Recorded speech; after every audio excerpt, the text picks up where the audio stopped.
Сәлем. Сіздің балаңыз аптасына бір рет қана үлкен дәретке шығатын болса, және сіз оны бұл іш қату деп ойлап жүрсеңіз, видеоның соңына дейін көріңіз. Бүгін сол жайлы айтатын боламыз. Жалпы кейбір балалар аптасына бір рет, кейбіреулері 3 күнде бір рет үлкен дәретке шығып жатады. Бұл іш қату ма, норма ма, соны білу үшін бар болғаны үлкен дәреттің түріне қарасаңыз болды. Егер ол жұмсақ, бала ауырсынусы шықса, қоймалжың, яғни сметана тәрізді болатын болса, бұл нормально. Ал егер де сіздің балаңыз үлкен дәретке шығудан қашса, ауырсынса, нәжісі өте қатты болса, сонымен қатар үлкен дәретке шығып болғаннан кейін көтенінде трещина және қанау процестер болатын болса, міндетті түрде дәрігерге қарату керек. Және тағы бір белгісі бар. Ол трусыйын шешіп қарағанда оған нәжістің жұғып қалуы. Бұл да іш қатудың айқын белгілерінің бірі. Осы процесті балаңызда бір ай көлемінде байқасаңыз, міндетті түрде дәрігерге қаратыңыз. Енді бұндай іш қатулардың себебі не болады? Менің балам вроде тамақты нормально ішеді, неге олай болып жатыр деген сұраққа келетін болсаңыз, оның екі түрлі себебі бар.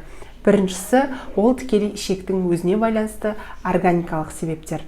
Яғни полип болуы мүмкін, ішектің бойында тамақтың қорытылуына, оның сыртқа шығуына кедергі келтіретін қандай да бір өсінді болатын болса, бұл медициналық жолмен хирургтардың көмегімен емделетін жағдай.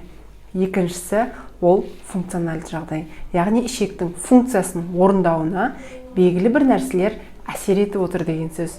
Ол не деп сұрасаңыз, біріншісі, бала егер дұрыс су ішпесе, осы әсер етеді. Екіншісі, тамақты уақытылы жемеу. Үшінші, часто бала перекус жіберу. Тамақ жемейді, печенье, су деген сияқты ортасында компот, тәтті нәрселерді көп жейтін болса, онда күнделікті ужин, завтрак, обед уақытылы берілмесе, балада іш қату болады. Үшінші айта кететін нәрсе ол стрессті жағдайлар.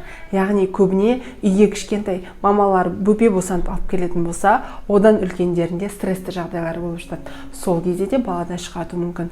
Егер ата-анасы ұрсысатын болса, сонымен қатар баланың өзіне не істедің, неге жасадың деген сияқты айқайлар, бала мен бір нәрсені дұрыс жасамаған екенмін деген ой туындатып, стресс болып балада іш қатулар болуы мүмкін. Енді бұндай жағдайда балаға қандай көмек көрсете аламыз? Әрине, бірінші ол балаға берілетін ата-ана тарапынан үлкен махаббат қажет.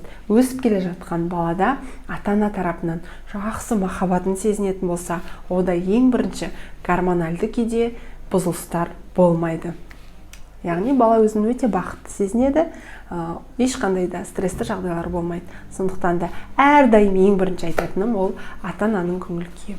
Екінші, ол балаға күнделікті судың өзінің дене салмағына сәйкес есептеліп беріліп отыруы. Үшінші, баланың күнделікті тамақтану уақыты бір уақытта болу керек. Завтрак, обед, ужин дегенді уақытылы бересіз, перекустарды алып тастайсыз. Одан кейін төртінші нәрсе айтатын, бұл баланы тамағын беріп болғаннан кейін горшокты алып келіп тосып, яғни тамақтанудан кейін дәрет шығаруына әдеттендіруіңіз керек. Сонымен қатар бұл нәрселердің барлығын режиммен жасайтын болсаңыз, баланың организмінде да түсінік пайда болады. Мына үлкен дәретке шығу тамақ ішкеннен кейін болады екен. Так, горшокке отырған кезде уже миға сигнал барады, дәрет шығару керек деген. Сондықтан да осы нәрсені қолдан жасауға тырысамыз.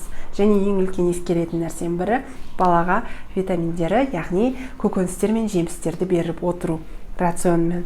Егер де балаңызда жиі іш қату болатын болса, именно сухофруктылардың ішінен мейіз және слива соларды беретін болсаңыз, кураганы берсеңіз, олар да жақсы әсер береді. Ең басты айта кететін нәрсе, балаға өздігінен іш қатуды емдеймін деп жай ғана клизма жасай беруге болмайды. Ол ешқандай лечебный действие бермейді. Екіншіден, әртүрлі әркімнен естіген свечаларды алып балаға салуға болмайды. Үшіншіден, кірсабын және тағы да басқа халықтың, яғни үй жағдайында қолданылатын методикаларды жасауға болмайды.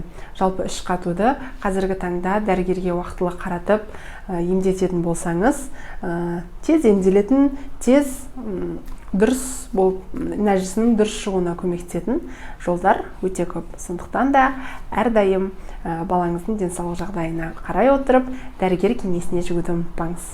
Сау болыңыздар.